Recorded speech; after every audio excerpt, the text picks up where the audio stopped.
Okay, this is the kind of question of why I like to make these videos, because there is no single answer to this, right? Like, what do you do for when you get creatively burnt out, and what do you do for inspiration? There's no one answer for everybody. If anybody tells you, like, do this, this will solve it for you, it's different for everybody. And everybody has a different version of what this means to them. So, like, I don't think I've ever been creatively burnt out. I have been burnt out on being able to execute on my creative ideas. And I have little tricks for that kind of thing. And again, may not work for you, but that's why I love the comment. So please comment.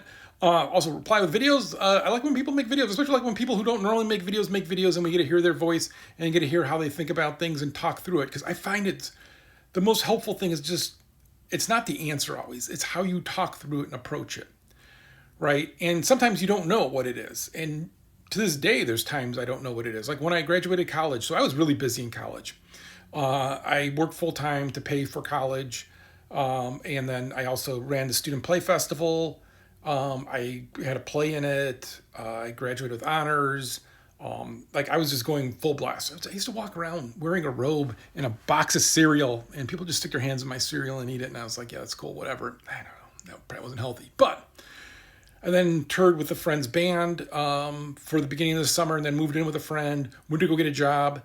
Sat in the office and realized this is not what I want to do with my life. And I walked out and didn't do anything for like 6 to 8 months. I had weird scrambly jobs and money here and there, but essentially stiffed rent, and yeah, it's a weird time.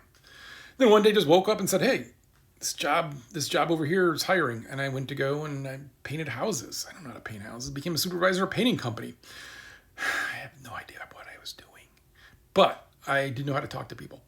And so, right, like, I don't know what got me out of there, what got me to wake up one morning. It was just a nice spring morning and I had some energy. I mean, I walked 2 miles to go apply for a job. I don't know. Right. But also like, I've talked about it. It's horrible, but I did Half-Life 2 episode 1, Orange Box, all of that while I was doing Left 4 Dead 2, Portal 2. Like I was working 6 days a week often. I was traveling a bunch, working 12-hour days, and I was super happy, super not burnt out. I don't know if there was a place I was going to get burnt out there, maybe, but getting to give stuff out into the world and seeing that expression back, like that just was hard for me not to keep wanting to do that. And that was super great. And it was after that kind of cusp of all those games coming out that I kind of started struggling then. And so like now for myself, when I'm working on something, like I'm working on a bigger project now, I do, back to the old painting days, I call it rain day work. And it's like, if I just not in the mood to doing the creative, the writing or the exercising of it, I just have little tasks I can do. Like, oh, I'm going to build this little thing.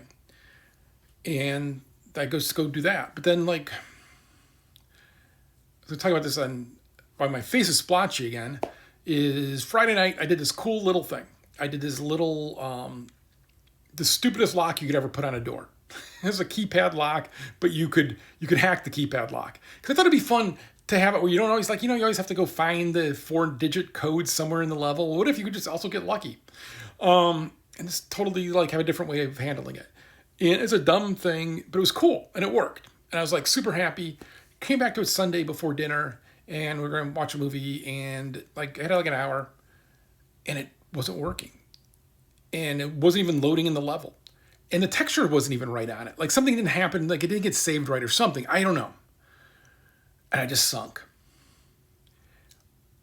And I sunk. And I felt the heat on my face, right? Like the good thing is my body lets me know when I'm suffering from anxiety. The bad thing is it does that by putting splotchy stuff on my face. Thank you. Coulda just giving like this finger a wiggle or something instead. But no.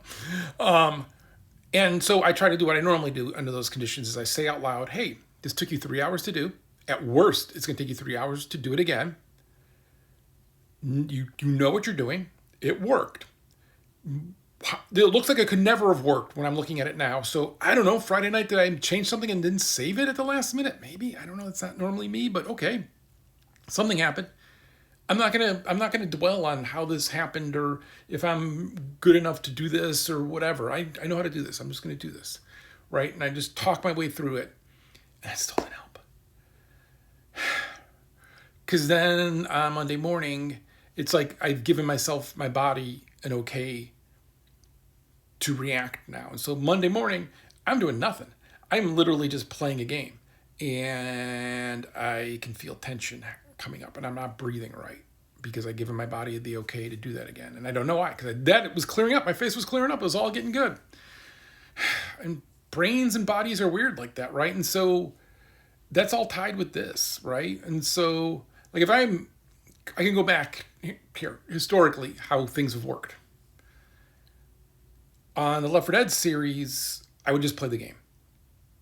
And same with Dana Cruz, just play the game, and then eventually something in the game will make me laugh, or I'll hear something, or whatever, if there's a little something there already, and that'll inspire me, and I'll just keep going.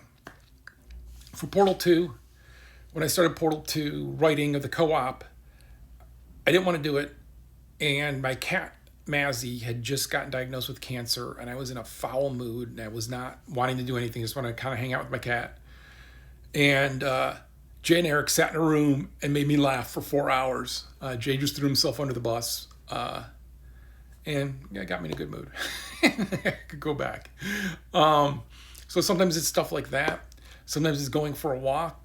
I don't know, we're talking about that on Blue Sky, of how in one way it's so unfair that the best thing really is going out among nature. It's not even walking among the city. It's got to be like in the woods for me. And that replenishes me in a way that nothing else does, but it also takes an hour out of my day. But then there's that crazy thing. I try to meditate in the morning and at night. And there's like some stuff I'm trying to learn Spanish now. And so I put time aside for that. And I'll be like, are you really not going to give yourself 10 minutes? Are you really? You can't give yourself 10 minutes so that you feel better and you're doing better throughout the life, right? Like, and it's so hard.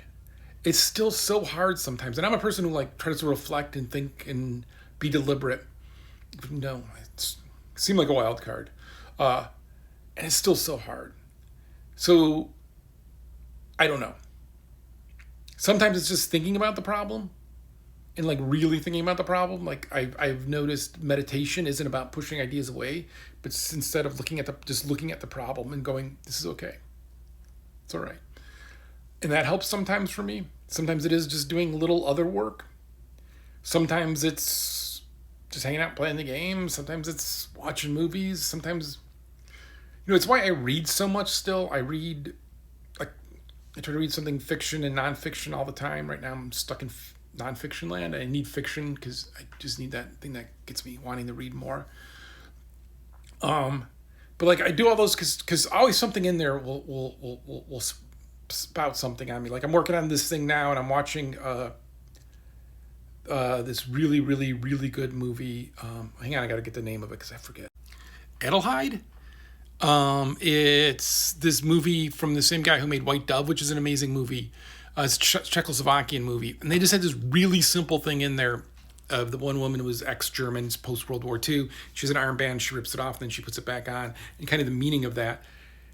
And realize, oh wait, I could use that. I could use that in the game that I'm working on now as a way to differentiate between people who are part of the resistance and people who are part of and it's this whole thing that made me think of that I wouldn't have thought of that if I hadn't consumed that. And if you would think a movie made in 1970 in Czechoslovakia would be influencing a game made in 2025, you'd be wrong, because you can get that kind of inspiration for everywhere. So that's why I consume a lot of stuff like that and try not to just be consuming kind of stuff like the Netflix movies that are all just so bland and so like not inspiring in any way.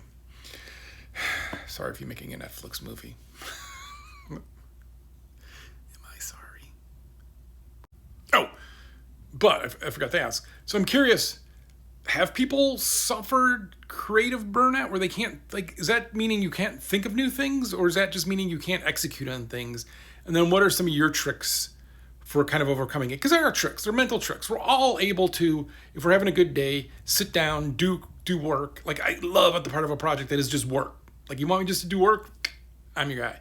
But so what is it? What is the thing that you can do to kind of help get yourself out of that? I would love to hear other people's suggestions and ideas.